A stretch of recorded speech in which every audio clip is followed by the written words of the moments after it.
وصل. وعنها رضي الله عنها قالت: ما كان رسول الله صلى الله عليه وسلم يزيد في رمضان ولا في غيره على 11 ركعة.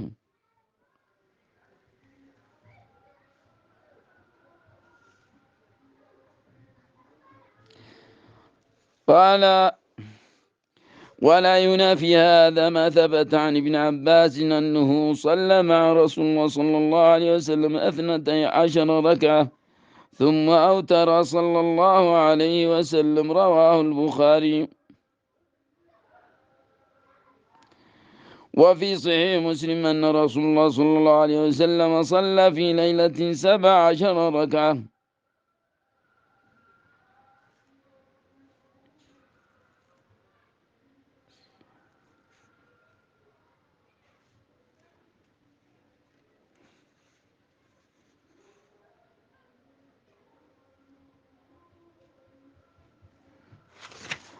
ثم قالت: وعنها رضي الله عنها قالت: ما كان رسول الله صلى الله عليه وسلم يزيد في رمضان ولا غيره على 11 ركعة، يصلي 4 فلا تسأل عن حسنهن وطولهن، ثم يصلي 4 لا تسأل عن حسنهن وطولهن، ثم يصلي 3. فقلت: يا رسول الله تنام قبل أن توتر؟ فقال: يا عائشة إن عيني تنام ولا ينام قلبي. متفق عليه. وعنها رضي الله عنها أن النبي صلى الله عليه وسلم كان ينام أول الليل ويقوم آخره فيصلي. متفق عليه. وعن ابن مسعود رضي الله عنه قال: صليت مع النبي صلى الله عليه وسلم ليلة فلم يزل قائما حتى هممت بها بسوء. قيل: ما هممت؟ قال: هممت أن أجلس وأدعه. متفق عليه. وعن حذيفة رضي الله عنه قال: صليت مع النبي صلى الله عليه وسلم ذات ليلة فافتتح البقرة فقلت: يركع عند 100 ثم مضى فقلت: يصلي بها في ركعتين فمضى فقلت: يركع بها. ثم افتتح النساء فقرأها، ثم افتتح آل عمران فقرأها يقرأ مترسلا. إذا مر بآية فيها تسبيح سبحها، وإن مر بسؤال سالا، وإذا مر بتعوذ تعوذا. ثم ركع فجعل يقول: سبحان ربي العظيم، فكان ركوعه نحو من قيامه. ثم قال: سمع الله لمن حمده ربنا لك الحمد. ثم قام طويلا قريبا مما ركع، ثم سجد فقال: سبحان ربي الأعلى، فكان سجوده قريبا من قيامه. رواه مسلم. وعن جابر رضي الله عنه قال: سئل رسول الله صلى الله عليه وسلم: أي الصلاة أفضل؟ فقال: طول القنوت. رواه مسلم.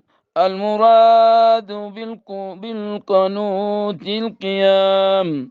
وعن عبد الله بن عمرو بن العاص رضي الله عنهما أن رسول الله صلى الله عليه وسلم قال: أحب الصلاة إلى الله صلاة داود، وأحب الصيام إلى الله صيام داود.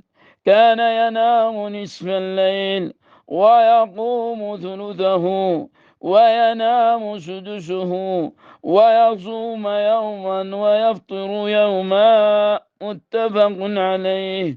وعن جابر رضي الله عنه قال سمعت رسول الله صلى الله عليه وسلم يقول إن في الليل لساعة لا يوافقها رجل مسلم يسأل الله تعالى خيرا من أمر الدنيا والآخرة إلا أعطاه إياه، وذلك كل ليلة. رواه مسلم.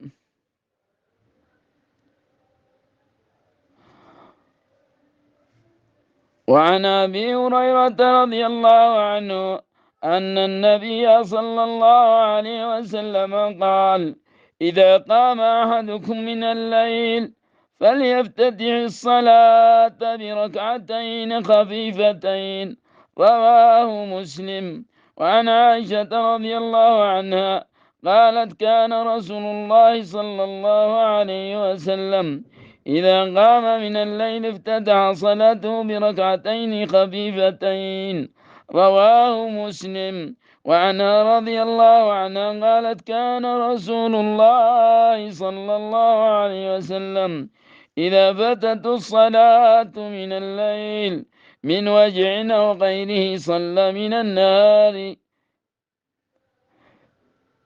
12 ركعة. رواه مسلم.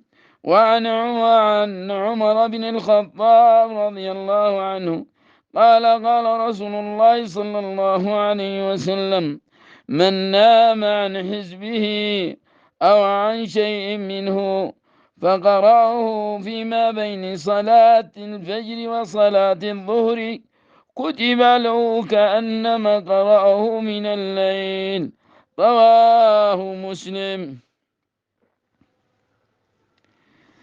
وعن أبي هريرة رضي الله تعالى عنه قال قال رسول الله صلى الله عليه وسلم رحم الله رجلا قام من الليل فصلى وأيقظ امرأته فإن أبت نضح في وجهها الماء. رحم الله امرأة قامت من الليل فصلت وأيقظت زوجها فإن أبى نضحت في وجهه الماء. رواه أبو داود بإسناد صحيح. وعنه رضي الله عنه وعن أبي سعيد رضي الله عنهما قال قال رسول الله صلى الله عليه وسلم إذا أيقظ الرجل أهله من الليل فصليا أو صلى ركعتين جميعا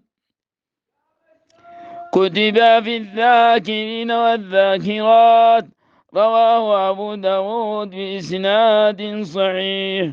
وعن عائشة رضي الله عنها أن النبي صلى الله عليه وسلم قال إذا نعس أحدكم في الصلاة فليرقد حتى يذهب عنه النوم فإن أحدكم إذا صلى وهو ناعس لعله يذهب يستغفر فيسب نفسه. متفق عليه. وعن أبي هريرة رضي الله تعالى عنه قال قال رسول الله صلى الله عليه وسلم إذا قام أحدكم من الليل فاستعجم القرآن على لسانه فلم يدر ما يقول فليضطجع. رواه مسلم. فنسأل الله سبحانه وتعالى أن يرزقنا الصيام والقيام بحوله وقوته، وأن يرزقنا قيام رمضان إيمانا واحتسابا، ويرزقنا صيام رمضان إيمانا واحتسابا، ويرزقنا قيام ليلة القدر إيمانا واحتسابا، وأن يغفر لنا ويرحمنا ويعتق رقابنا من النار بسر اسمه العظيم الأعظم، وصلى الله على نبينا وعلى جميع الأنبياء والمرسلين، والحمد لله رب العالمين. وكل عام وأنتم بخير، وشهر مبارك على الجميع. السلام عليكم ورحمة الله تعالى وبركاته.